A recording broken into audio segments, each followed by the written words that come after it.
Bismillahirrahmanirrahim. Assalamualaikum warahmatullahi wabarakatuh. Waalaikumsalam Pertama-tama, marilah kita panjatkan warahmatullahi puji serta syukur wabarakatuh. kita atas kehadiran Allah Subhanahu wa taala yang telah memberikan kita banyak nikmat, nikmat sehat, nikmat iman, dan juga tentunya nikmat kesempatan sehingga kita dapat berkumpul di ruang virtual ini untuk mempresentasikan hasil yang telah kita diskusikan. Salawat serta salam kita aturkan kepada junjungan Nabiullah Muhammad Sallallahu Alaihi Wasallam. Atas berkat perjuangan beliau, kita dapat menikmati nikmatnya Islam, nikmatnya iman seperti yang kita rasakan pada saat ini. Dan juga syafaatnya beliau yang kita nanti-nanti. Kemudian saya Farhan Tena mewakili teman-teman semua mengucapkan banyak terima kasih kepada Bapak Arif selaku dosen pengampu mata kuliah ilmu dakwah yang telah memberikan kita kesempatan untuk mempresentasikan hasil yang telah kita diskusikan. Sebelum melanjutkan pada pemaparan materi, izinkan saya untuk memperkenalkan bagian dari keanggotaan kelompok 4. Yang pertama ada saya sendiri, Farhan Taena, dengan nomor induk mahasiswa 20.012.044. Kemudian ada Mbak Sinta Kamaliawati dengan nomor induk mahasiswa 20.012.040. Selanjutnya ada Mbak Amalia Dwi Herjanti dengan nomor induk mahasiswa 20.012.041. Kemudian ada Mbak Dira Efriani dengan nomor induk mahasiswa 20.012.042. Selanjutnya ada Mbak Aulia Rahma Yuliana dengan nomor induk mahasiswa 20.012.043. Kemudian ada Mbak Aridia Kusuma Dewi dengan nomor induk mahasiswa 20.012.046. Kemudian ada Mbak Tri Wahyuni dengan nomor induk mahasiswa 20.012.047. Kemudian ada Mbak Miftah Kurohma dengan nomor induk mahasiswa 20.012.049. Dan yang terakhir ada Mbak Reidina Natasha Maharani dengan nomor induk mahasiswa 20.012.050.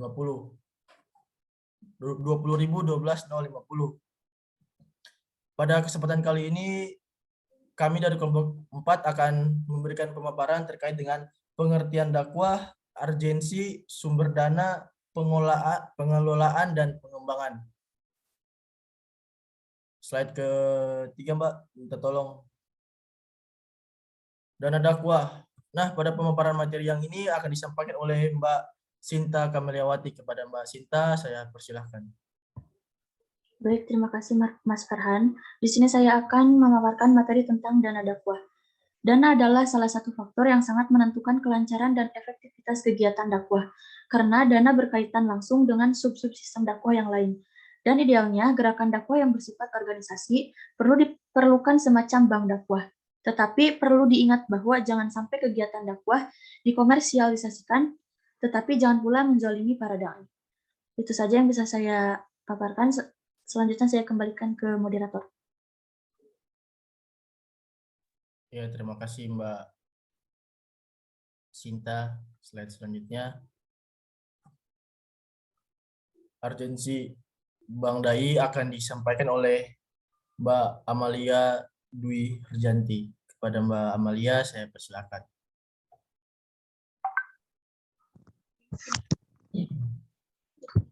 Bank DI. Perlu pendirian Bank DI yang dikelola dan dikembangkan secara syar'i pula untuk kepentingan dana dakwah jangka pendek, jangka menengah, dan jangka panjang. Ini dapat saya sampaikan, saya kembalikan ke moderator.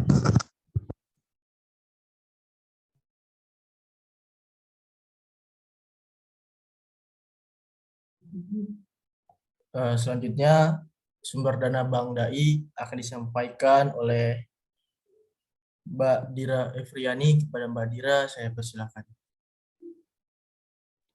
Baik, terima kasih. Di sini saya akan menjelaskan terkait sumber dana Bank DAI. Sumber dana Bank DAI berasal dari yang pertama, mendata para agrinianya muslim dan ekonomi menengah. Pendataan tersebut bermaksud untuk membantu para agnia yang tidak dapat berdakwah secara profesional seperti ustadz. Mereka tetap bisa ikut berdakwah dengan cara memberi dan dakwah. Yang kedua itu zakat, infak, dan sodakoh. Zakat, infak, dan sodakoh juga dapat berasal dari para agnia muslim yang bersedia dan ikhlas sesuai kemampuan mereka dalam untuk melakukan hal tersebut. Dana tersebut akan dimasukkan ke dalam bank dan akan dikembangkan secara syar'i. Dan yang terakhir, pemerintahan dan perusahaan swasta. Pemerintahan dan perusahaan dapat berpartisipasi dalam dakwah dengan cara meminta bantuan dana dakwah yang terpenting, halal, dan tidak terikat dengan hal politik. Sekian, saya kembalikan ke moderator. Terima kasih Mbak Jira atas pemaparannya. Pemaparan selanjutnya terkait dengan pengelolaan dan juga pengembangan ilmu dakwah akan disampaikan oleh Mbak Aulia Rahmayuliana. Kepada Mbak Aulia, saya persilakan. Baik, terima kasih. Materi selanjutnya yaitu mengenai pengelolaan dan pengembangan ilmu dakwah. Pengelolaan dakwah atau manajemen dakwah menurut Ar-Rasyad Saleh mengartikan bahwa manajemen dakwah itu sebagai proses perencanaan tugas, mengelompokkan tugas, menghimpun dan menempatkan tenaga-tenaga pelaksanaan dalam kelompok-kelompok tugas, dan kemudian menggerakkan ke arah pencapaian tujuan dakwah. Baik, sekian yang dapat saya sampaikan. Saya kembalikan kepada moderator. Terima kasih Mbak Aulia.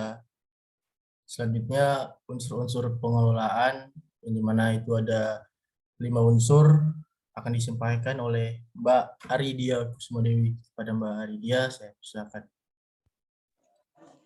Baik, terima kasih. Unsur-unsur pengelolaan. Yang pertama, dai. Orang yang melaksanakan dakwah baik lisan, tulisan maupun perbuatan yang dilakukan secara individu, kelompok atau lewat organisasi dan lembaga. Yang kedua, mad'u. Manusia yang menjadi sasaran dakwah atau manusia penerima dakwah, baik secara individu maupun kelompok, baik manusia beragama Islam maupun tidak, dan dengan kata lain manusia secara keseluruhan. Yang ketiga, maddah. Isi pesan atau materi yang disampaikan dai kepada mad'u. Yang keempat, wasilah. Alat yang digunakan untuk menyampaikan materi dakwah, ajaran Islam kepada mad'u. Yang terakhir, tarikah. Jalan atau cara yang dipakai juru dakwah untuk menyampaikan ajaran materi dakwah Islam. Sekian dari saya kembalikan ke moderator. Baik, terima kasih. Selanjutnya akan disampaikan oleh Mbak Triwahyuni. Kepada Mbak Triwahyuni, saya persilakan. Baik, di sini saya akan menjelaskan tentang pengelolaan dan pengembangan ilmu dakwah. Pengembangan dakwah adalah suatu kegiatan yang dilakukan sebagai upaya untuk melakukan pembaharuan dalam bidang dakwah. Jika dihubungkan dengan lembaga dakwah, maka pengembangan dakwah melalui lembaga yaitu segala daya dan upaya yang dilakukan lembaga dakwah dalam perbaikan dan peningkatan di segala bidang yang berhubungan dengan dakwah sesuai dengan tujuan yang telah ditetapkan sebelumnya. Pengembangan dakwah dapat dilihat dari unsur-unsur dakwah itu sendiri. Menurut penelitian, metode pengembangan dakwah dapat dilihat dari sekian materi yang dapat saya sampaikan. Saya kembalikan ke moderator. Terima kasih Mbak Triwahyuni. Kemudian materi selanjutnya, metode dan juga pengembangan dakwah, yang dimana ini ada 5 metode yang kita bahas di sini. Untuk metode 1 dan juga metode 2 akan disampaikan oleh Mbak Redina Natasha.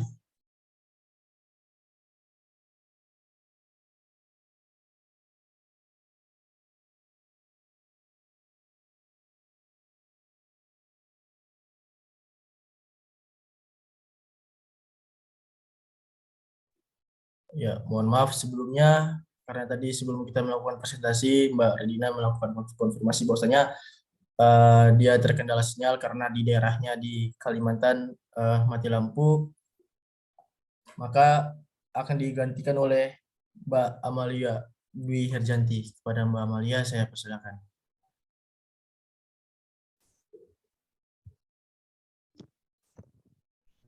Terima kasih. Metode pengembangan dakwah. Yang pertama ada metode pengembangan kualitas dai. Usaha pengembangan sumber daya dai berkaitan dengan upaya pembinaan dan peningkatan kualitas sumber daya dai yang meliputi pemberdayaan dai dalam pola pikir, wawasan, dan keterampilan. Kemudian yang kedua, metode dan strategi pengembangan kualitas jamaah atau MATU.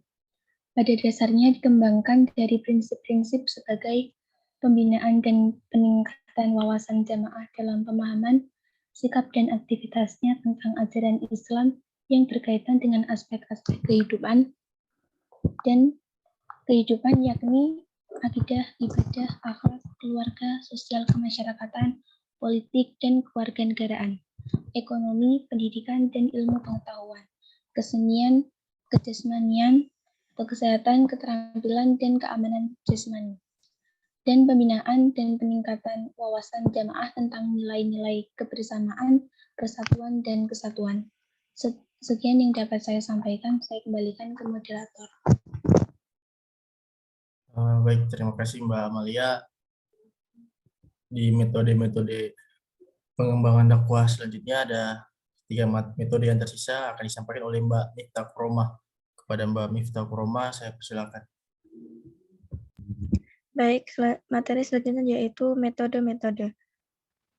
Yang ketiga yaitu metode pengembangan materi dakwah. Dapat dikembangkan dari prinsip berikut. Yang pertama, disesuaikan dengan kondisi dan kebutuhan masyarakat. Yang kedua, disesuaikan dengan kadar intelektual masyarakat.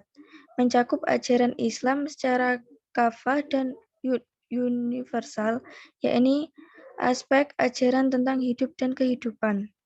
Yang keempat, metode pengembangan media dan metode dakwah.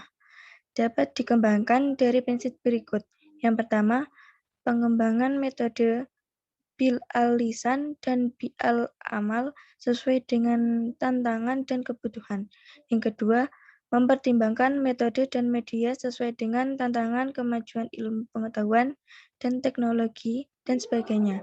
Yang kelima, metode pengembangan sarana dakwah. Dapat dikembangkan dan dipertimbangkan dari prinsip berikut. Yang pertama, mengatur dan memanfaatkan sarana fisik dan sarana non-fisik yang layak dan relevan. Yang kedua, mengupayakan sarana fisik yang memadai sesuai dengan kebutuhan pengembangan dakwah. Yang terakhir, menata, mengatur, dan mendesain tata ruang, dekorasi, dan perlengkapan sesuai dengan tema ketentuan dakwah. Baik, terima kasih. Saya kembalikan ke moderator. Terima kasih buat Mbak Miftah Kuromah. Mungkin sekian kami dari kelompok 4 yang dapat kami sampaikan. Kami memohon maaf sebesar-besarnya apabila ada salah kata ataupun materinya kurang banyak sehingga adanya keterbatasan bagi kita dari anggota-anggota kelompok untuk memaparkan materi. Dari itu saya mewakili dari teman-teman semua yang bagian dari keanggotaan kelompok 4 memohon maaf sebesar-besarnya kepada Pak Arif apabila ada kurang materinya di PPT. Sekian, lebih dan kurangnya lagi dan lagi saya memohon maaf. Kesalahan itu datang dari diri saya sendiri, kebenaran itu datang dari Allah Subhanahu wa taala. Terima kasih. Wassalamualaikum warahmatullahi wabarakatuh. Waalaikumsalam warahmatullahi wabarakatuh. Warahmatullahi